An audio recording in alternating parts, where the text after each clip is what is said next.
A nossa palestra de hoje, Espíritos, uma História, é a primeira temporada, né?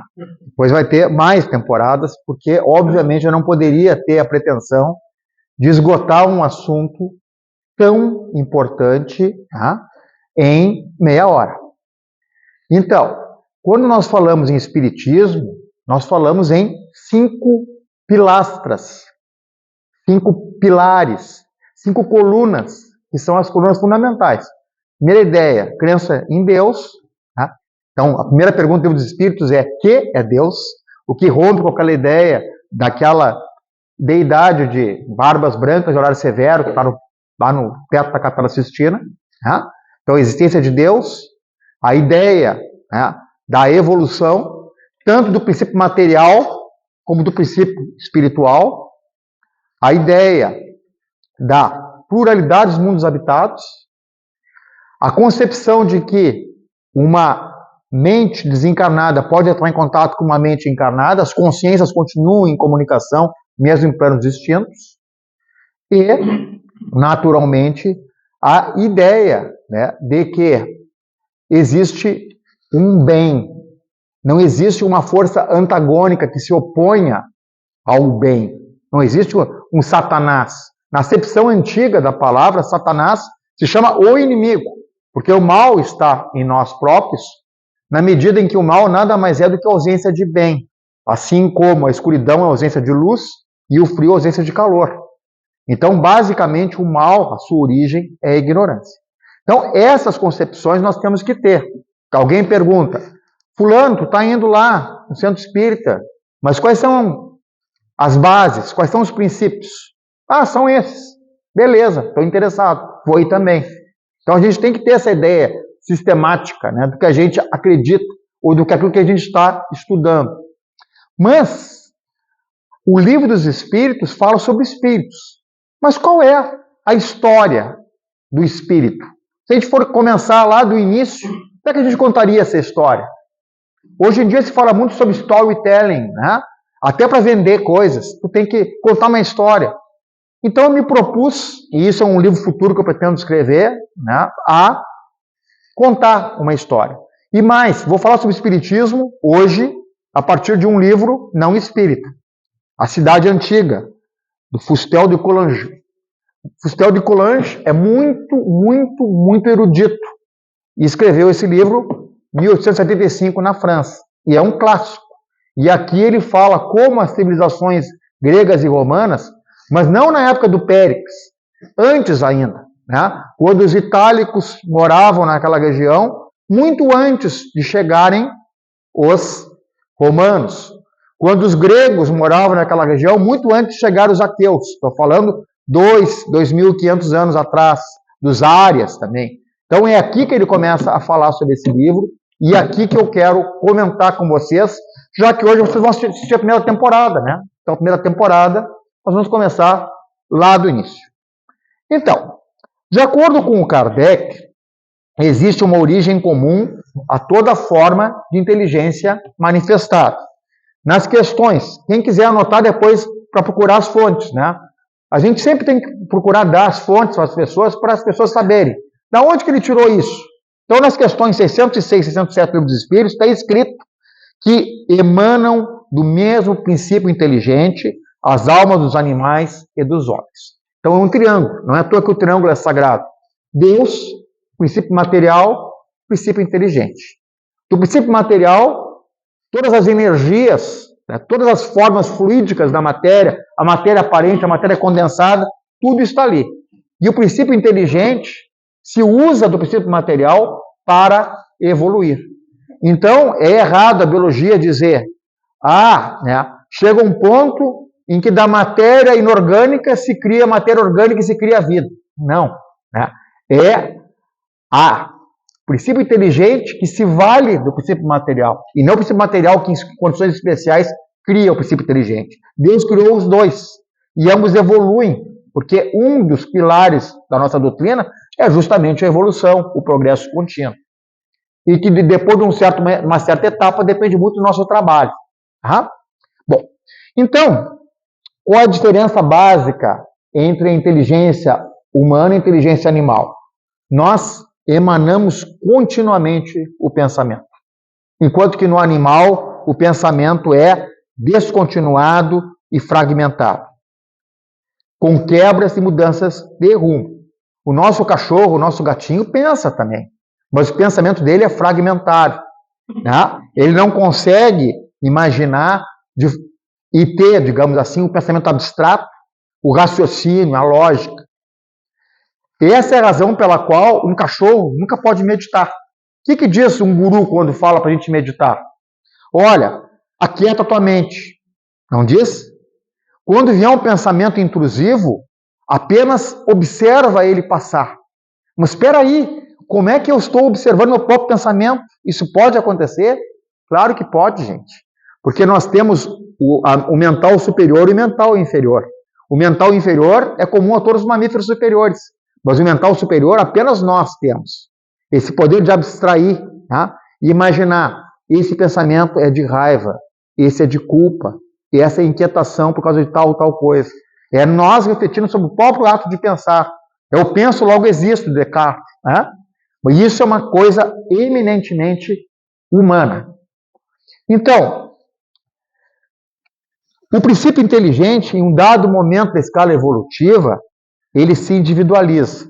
E aí nós, ao contrário do animal, adquirimos o quê? O livre-arbítrio. Mas também a responsabilidade pelas nossas escolhas. Daí o termo inteligente. Inteligência, o que é? Inter elegere. Eleger entre. Ou seja, quem é inteligente faz boas escolhas, faz boas eleições. Inter elegere. Inteligência.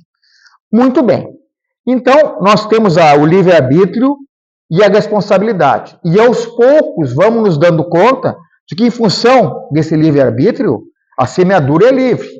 Nós temos a possibilidade de fazermos aquilo que acharmos mais interessante para o nosso pequeno eu, para o nosso ego, ou para o nosso grande eu, para o nosso self. Né? Para usar termos junguianos. Podemos? Podemos. Né? Mas a colheita é vinculada. Quem semeia ventos, colhe tempestades. Então é isso que nós precisamos aprender no século XXI. Estamos aprendendo da pior forma possível, mas estamos aprendendo. Gradativamente, essa intuição vai permeando todas as religiões e todos os sistemas de pensamento. E o boleto chega. O boleto não resgatado pela moeda do amor vai ser cobrado a moeda do dor. Isso acaba de ser incutido na gente da pior maneira possível. Mas nós estamos sendo avisados continuamente dessa verdade. Então, para os antigos, e aqui nós vamos falar da cidade antiga, porque estou falando dos antigos, para os antigos, muito antigos, o ser humano possuía uma causa ativa, a razão, o livre-arbítrio, a vontade, representada por um fogo criador. E essa é a razão pela qual, nas mitologias mais antigas, a matéria é representada pela água, horizontalidade. Enquanto que o fogo, com as suas emanações, com a sua luminosidade, representa o espírito. Então, essa verticalidade do espírito traduz muito bem essa ideia da centelha divina. O que é a centelha divina, em última análise? Algo iluminado, trazido por Deus e colocado no espírito de cada um de nós, como um impulso para o autodesenvolvimento. Então, nós temos potencialidades de sermos tudo aquilo que é esperado de um grande homem ou de uma grande mulher. Mas nós temos que desenvolver essas potencialidades, essas virtudes. Da mesma forma como uma bolota de carvalho vai se tornar uma árvore frondosa de 12 metros de altura e 35 metros de copa em 200 anos, dentro daquela bolota de carvalho que é a potencialidade da árvore, também existe dentro de nós a potencialidade do arcanjo. Por causa disso que tem uma questão do Livro dos Espíritos que fala, né, que nós iremos do átomo até o arcanjo. É a questão 540. Tá? Do átomo ao arcanjo. Já voltamos a isso, porque o nosso objetivo é falar sobre o início da história do Espírito. Nós estamos ainda bem no início, apesar de já ter passado já 12 minutos. Bom, então, a mente humana representa o resultado de uma magnífica evolução do princípio inteligente, dessa centelha que Deus colocou dentro de cada um de nós. E não é o Deus católico, não é o Deus hindu, não é o Deus chinês. É a consciência cósmica suprema, independentemente de qual é o nome que se dê a ela. Tanto que o Marco Aurélio, que era pagão, o Império Romano só se tornou cristão no ano 300, o Marco Aurélio do ano 100 e poucos depois de Cristo, ele dizia, que há uma centelha de Zeus, de Júpiter, em cada homem. Então já se dizia isso muito antes que o Livro dos Espíritos foi sequer cogitado no plano espiritual. Essa ideia da centelha divina. No livro Meditações do Marco Aurélio. Tem até hoje. Hoje em dia está na moda agora, a leitura estoica. Podem olhar o livro Meditações do Marco Aurélio. Então a mente humana representa, assim, o resultado de uma magnífica evolução do princípio inteligente, a partir dos seres inferiores da criação. Então, o Leibniz, um pensador alemão do século XVII, chamou o princípio inteligente de mônada. E ele dizia que o princípio inteligente, a mônada, tinha o quê? Percepção e apetência. Ou seja, percebia o seu entorno e tinha desejos para satisfazer as suas necessidades. E assim é. A planta tem percepção e tem apetência, o animal tem percepção e tem apetência, por causa do princípio inteligente ali inserido, como uma espécie de um protótipo de espírito. E só vai adquirir esse termo espírito na fase humana, quando tiver livre-arbítrio, quando tiver responsabilidade pelas suas escolhas. Então, é errado dizer, essa pedra tem um espírito, essa árvore tem um espírito. Não. O princípio inteligente, que um dia vai se individualizar num ser humano, rumo à angelitude, agora está em contato com o reino vegetal. Isso é o certo. Não é, uma vez uma pessoa me perguntou numa aula, essas que eu divido com o Alberto, quer dizer que eu já fui uma árvore? Não, tu nunca fosse uma árvore.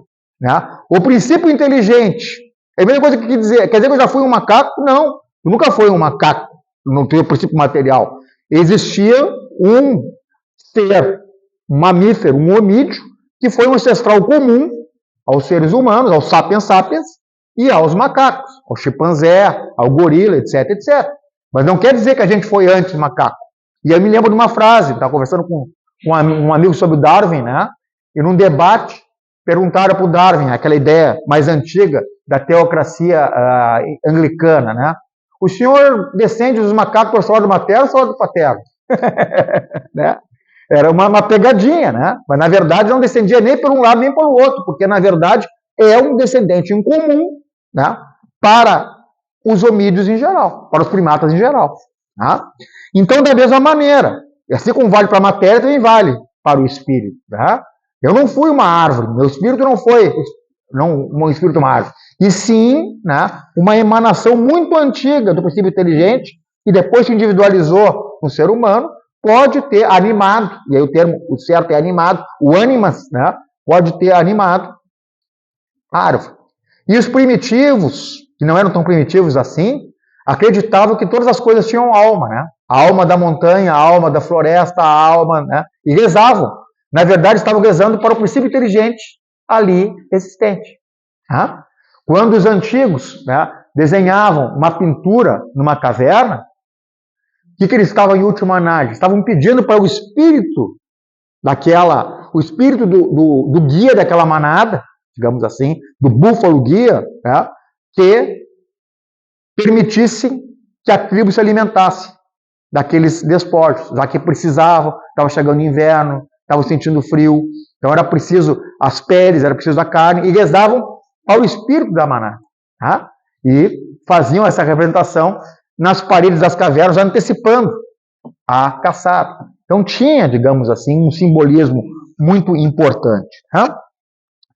Então, na questão 585 do Livro dos Espíritos, essa progressão do princípio inteligente fica bem delineada, manifestando-se como afinidade no reino mineral. vitalidade nos vegetais e instinto nos animais superiores. Então, questão 585. E no Consolador do Chico Xavier, que veio desenvolver muita coisa no Livro dos Espíritos, né? E eu conversava com meu primo Bardu sobre isso, que no meu livro dos Espíritos comentado, que está até aqui, acho que deve ter uns exemplares ainda disponíveis, né? Eu faço referência ao que o Chico Xavier escreveu depois, desenvolvendo o Livro dos Espíritos, já que o Livro dos Espíritos é de 1857. Então tem muita elaboração intelectual posterior no século XX, e alguma coisa dentro das limitações de 350 páginas a gente procura trazer. Então, no Consolador está escrito: a escala do progresso é sublime. O mineral é atração. O vegetal é sensação. O animal é instinto. O homem é razão. E no espírito puro, no anjo, nós temos o quê? Caridade, fraternidade. Tudo aquilo que nós temos em potencial já está desenvolvido, né, no estado de angelitude. Tá? Nós vamos chegar lá também. Então, no livro Evolução em Dois Mundos, se faz a referência que o princípio inteligente, criado simples e ignorante, como está no Livro dos Espíritos, deve construir e conquistar, com o apoio divino, a própria glória. E eu lia isso e não entendia. Lia e não entendia. Aí eu vi um vídeo do Haroldo Dutra Dias. E o Haroldo Dutra Dias está com uma percepção muito boa. E aí eu entendi. Né? Aí ele fez justamente a junção desse capítulo 13 do livro Evolução em Dois Mundos com a questão 540 do Livro dos Espíritos. E disse, né, do átomo ao arcanjo. E aí ele começou a explicar. Olhem só, gente, né? O princípio inteligente começa num átomo e precisa aprender a reger em seu instrumento. Então, o princípio inteligente, numa fase muito embrionária, o que ele faz? Aprende a agregação molecular. Então, ele é um átomo de hidrogênio, está ligado a um átomo de hidrogênio. Ele precisa manter apenas um elétron na sua órbita, né? Depois, já está, digamos assim, ligado a um átomo de um aminoácido, que tem, né, não sei qual o tamanho.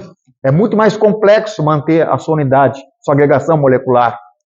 Depois está ligado a um organismo unicelular, já tem vida nele.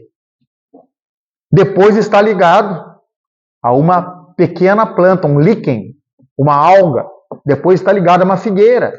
E assim ele vai evoluindo. Evoluindo. Então, imaginem quando o princípio inteligente está em contato com uma planta. Está em contato com uma araucária, digamos assim. Todo organismo precisa ter de nutrientes. Né? Então, a planta suga do solo o H2O, a água, né? E retira do ar o gás carbônico. Com isso, o que ela faz? Lembre-se das aulas do Enem. Faz a glicose e devolve oxigênio para o meio ambiente. Então, vejam como a natureza é solidária. Sem esse oxigênio, os demais seres vivos, inclusive os que comem a planta, os herbívoros, não poderiam sobreviver. E, no entanto, ela faz a doação do oxigênio, sem o qual os demais seres humanos, os demais organismos animais, não poderiam viver. Então, vejam, né, que quando se fala ganharás o pão com o suor do teu rosto, essa determinação bíblica vale para todos os seres.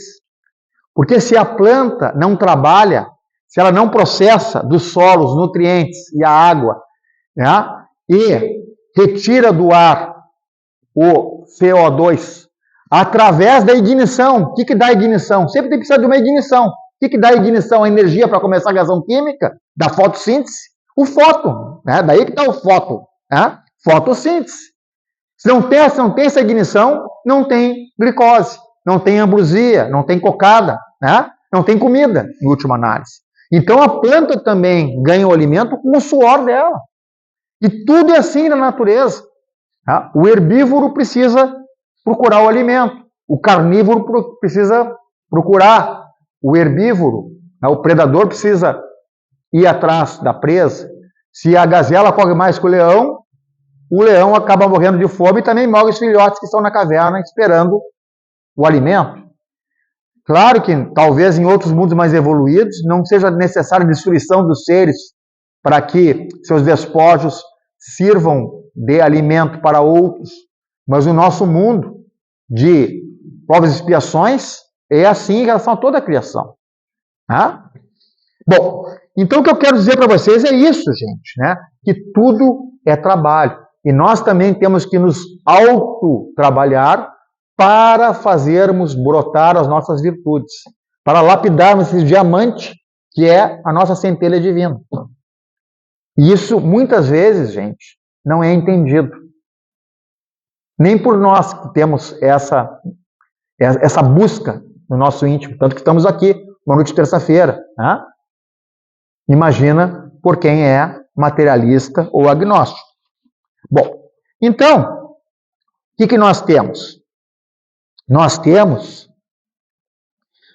o ser humano já com o princípio inteligente individualizado, depois de milhões e milhões e milhões de anos de evolução. Por quê? Porque o princípio inteligente começa num ato, afinidade, atração molecular, né? Vai para o vegetal, já começa a ter um pouco de trofismo, procura a luz, os galhos da árvore procuram a luz, já faz a fotossíntese. Depois no animal. Por fim, o princípio inteligente se individualiza no ser humano. Primeiro, muito simples, muito ignorante. O espírito individualizado no seu início, habitando tribos, né, de caçadores-coletores em algum confim do mundo. Depois, o homem do século XXI, que fica brigando pelo celular, né, e que joga o jogo do tigrinho. Mas também é capaz de grandes coisas, apesar disso. Tá? Bom, então, como é que nós, seres humanos, tratamos os demais seres da criação? Já que no Jardim de Éden, Deus teria dito que tudo está sob a administração do homem, né? O homem é o capataz do mundo. Como é que nós tratamos a matéria? Como é que nós estamos tratando Gaia, o planeta vivo que nos serve? E outra questão interessante, né? Quando nós estamos lá de lá, a vida é cíclica. Quando nós estamos desencarnados, estamos no plano espiritual, como é que nós tratamos o fluido cósmico? Porque diz o Livro dos Espíritos que o pensamento está para o espírito, assim como as nossas mãos estão para nós encarnados.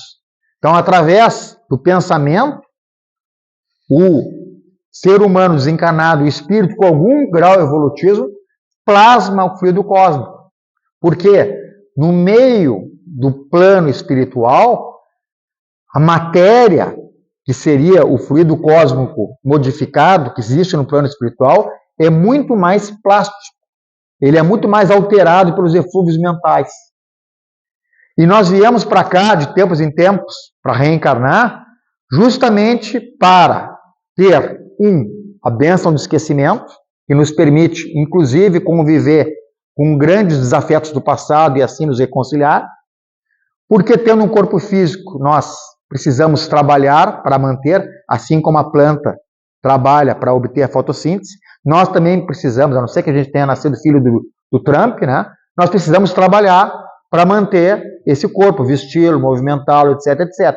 E quando a gente trabalha, a gente convive. Quando a gente convive, a gente consegue evoluir ao reduzir os nossos vícios e defeitos e aumentar as nossas qualidades e virtudes. Porque o outro é um espelho para a gente. É na vida de relação que a gente percebe aquilo que a gente pode melhorar. E é na vida de relação que a solidariedade acontece. Tá? Também na vida material tem todos os desafios da sexualidade. E além disso, quando nós nos revestimos dessa carapuça física, material, existe um delay entre o pensamento e a ação. Entre o pensamento e o resultado. Porque tu precisa obrar para obter o resultado. Então, essa maturação, esse delay, essa postergação entre aquilo que tu deseja e o resultado, é ótimo para te criar consciência daquilo que tu pode escolher ou que não pode escolher. É aqui que tu tem esse delay. É o tempo de meditação. Ah, eu quero fazer tal coisa. Mas lá no plano espiritual tu já faria tal coisa. Já estaria obsediando alguém, já estaria prejudicando alguém. Aqui, entre pensar e fazer, tem um grande tempo para uma meditação. Para cogitácio, né, doutor Bardua? Cogitácio não é punida, né? O que é a cogitácio, em última análise? É a cogitação, é o pensamento. Faço ou não faço? Ah, vou ter tal vantagem, em compensação vou ter tais desvantagens. Em compensação, talvez eu prejudique outros. Ah, não tinha notado que eu ia prejudicar os outros. Então, todo esse procedimento, que é próprio do ser humano, que o cachorro não faz, que o gato não faz, que é o pensamento contínuo, que é a ponderação, sopesar caminhos e escolhas, sopesar decisões e consequências das decisões. Tudo isso é mais espichado quando estamos no plano material. Além, é claro, de no plano material estarmos sujeitos a contrastes que nós não teríamos no plano espiritual. E os contrastes é que permitem que haja ganhos de consciência.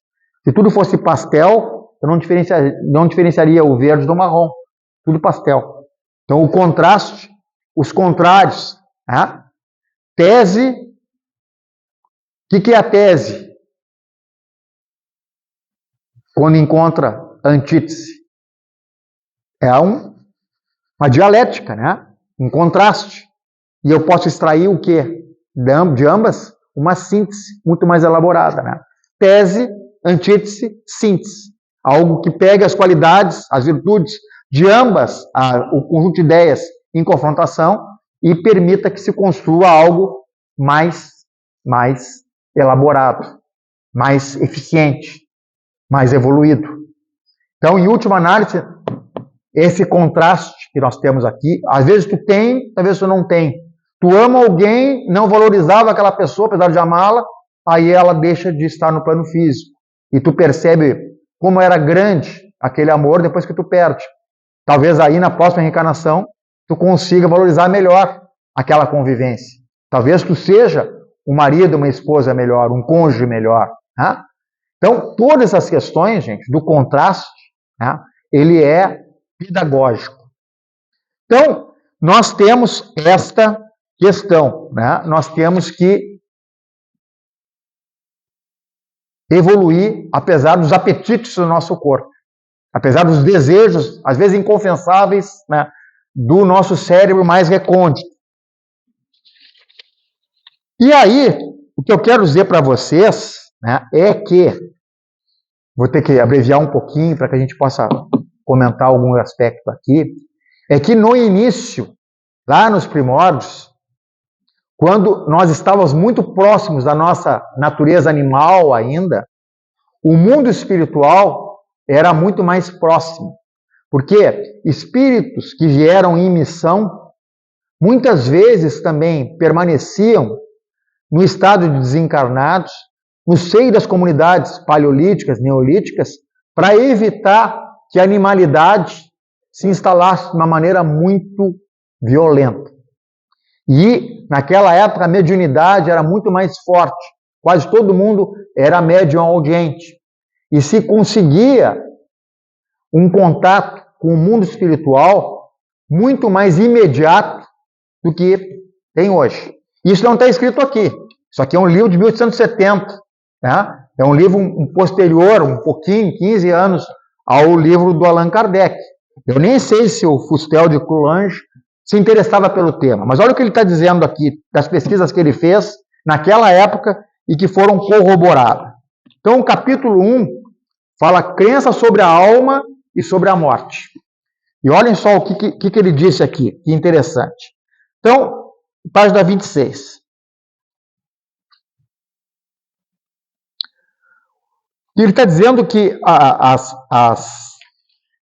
pessoas enterravam os parentes, né, perto das suas casas e achavam que o espírito do recém-desencarnado permanecia ali. E talvez permanecesse menos, talvez fossem muito poucas os espíritos que se deslocassem para os planos espirituais, para colônias, como depois que se formou o nosso lar, no século XV, XVI, com os portugueses que vieram para o Brasil. Tá? Talvez as reencarnações naquela época se dessem muito mais rápidas do que são hoje, já que o período de interseção entre uma reencarnação e outra não fosse tão proveitosa. Talvez a evolução em dois mundos, de que fala o Chico Xavier, naquela época, fosse muito mais rara, né? Porque num plano espiritual talvez não se evoluísse tanto como hoje nós somos capazes de evoluir quando fomos para o lado de lá. Então, os ritos de sepultamento, naquela época, eram basicamente no lar ou próximo dele. Naquela época ainda não se acreditava no Tártaro e nos Campos Elíseos. O que é o Tártaro e o Campos Elíseos, gente? O Tártaro é o antecessor pagão aos infernos, e os Campos Elíseos é o antecessor pagão ao paraíso. A opinião primitiva dessas antigas gerações, 3.000, 4.000 a.C., tá? Os habitantes da Grécia, os habitantes da Península Itálica, olha só, a opinião primitiva dessas antigas gerações foi que o ser humano vivia no túmulo, que a alma não se separava do corpo e que ela permanecia presa a essa parte do solo em que os ossos eram enterrados. O homem não tinha, além disso, nenhuma conta a prestar sobre a sua vida pregressa. Era aquilo, a vida que levava. E depois ele reencarnava. Claro que tinha, já naquela época, a lei da causa e efeito, a lei do karma, né? Mas esse ser humano primitivo não tinha elaborado a sua religião a ponto de imaginar uma recompensa futura, como as religiões tradicionais hoje em dia pensam, uma recompensa ou uma pena futura, né? Então, continuando aqui, né? De Cícero. Então, Cícero escreveu lá pelo ano 200 depois de Cristo sobre os seus antepassados de 2.000 anos antes. Diz Cícero: nossos antepassados quiseram que os homens que deixaram essa vida fossem tidos como deuses. Não era sequer necessário ter tido um homem virtuoso. O mal tornava-se um deus tanto quanto o homem de bem. E esse deus era cultuado. Existia o culto dos antepassados, não é? E mais, olha só que interessante aqui. Página 31. Página 32. Essa alma humana divinizada pela morte era aquilo que os gregos chamavam dêmons. Então os demônios, nada mais era do que os espíritos dos homens. Então os gregos chamavam esses ancestrais que ficavam junto nas casas, muito próximos, sendo cultuados, dêmons. E os dêmons, como a maior parte dos homens daquela época, eram espíritos muito evoluídos. Só o Sócrates, que era o Sócrates que tinha um bom dêmon. O Sócrates fala, o Platão, quando fala sobre Sócrates, falava que o Sócrates tinha um bom dêmon, que era o espírito guia, o espírito guardião muito evoluído, e que assoprava para o Sócrates às vezes que ele devia falar ou que não devia falar. Mas a maior parte das pessoas tinha contato com dêmons, e os dêmons eram os espíritos normais das pessoas ordinárias daquela época, né? Pessoas bastante simples do ponto de vista intelectual e espiritual. E o Cícero disse assim: o que os gregos chamam de demônios, nós, latinos, chamamos de lares. Então, os gregos chamavam esses espíritos que estavam por aí, os médiuns videntes viam, de dêmons. E os romanos chamavam de lares. Essa religião dos mortos, diz o Fustel de Coulanges, parece ser a mais antiga que existiu nessa raça dos homens. Antes de conceber e de adorar Zeus, o homem adorou os mortos, teve medo deles, dirigiu-lhes orações. E para concluir aqui, gente, na última parte antes de concluir.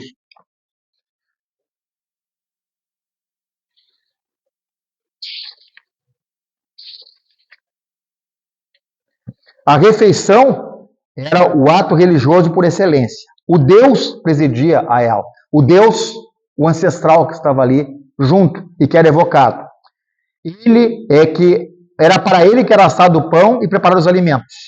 Antes de comer, depositavam sobre o altar as primícias do alimento. Antes de beber, vertia-se a libação de vinho. E até hoje não tem esse negócio de jogar um pouco de cerveja, um pouco de vinho para o santo. Vejo como isso é antigo, gente, deve ter 5.000 anos. Tá? O santo, um espírito, alguém que já morreu, está no plano espiritual. Era parte de Deus, era parte do espírito. Ninguém duvidava que ele estivesse presente, que comesse e bebesse. E, de fato, não viam a chama crescer como se alimentasse dos pratos oferecidos. Assim, a refeição era compartilhada entre o homem e o Deus. Era uma cerimônia santa pela qual entrava em comunhão um com o outro. Isso está em Plutarco, né? Também escreveu aí pelo ano de 150, 160 depois de Cristo. Então vejam como, né, os espíritos, já que estamos falando, a nossa conversa de hoje é espíritos uma história, como lá, né, no alvorecer da civilização, era muito mais próximo o conselho dos ancestrais e daqueles espíritos missionários, né, que por serem mais evoluídos, eram os deuses da cidade, a quem eram levadas oferendas, né, para evitar que o homem, recém saído da animalidade, fosse muito animalesco com o seu semelhante, com o seu próximo. Porque, vejam, os seres humanos não entenderam nada. Eles ofereciam sacrifícios de animais aos deuses, enquanto que os deuses, os espíritos mais evoluídos, queriam, em última análise, que se sacrificasse os nossos vestígios de animalidade no altar do espírito. E isso não foi compreendido até hoje, né? 2025, e nós estamos ainda mandando aviões invadir o espaço aéreo do inimigo ou criando departamentos de guerra ao invés de departamentos de defesa. 2025. Tá? Muito bem, gente. Então, muito obrigado. Né? Daqui a alguns meses, aí, quando o Gonzalo me convidar de novo, falaremos a segunda temporada da Espírito uma História. E aí começaremos onde terminamos aqui. Tá?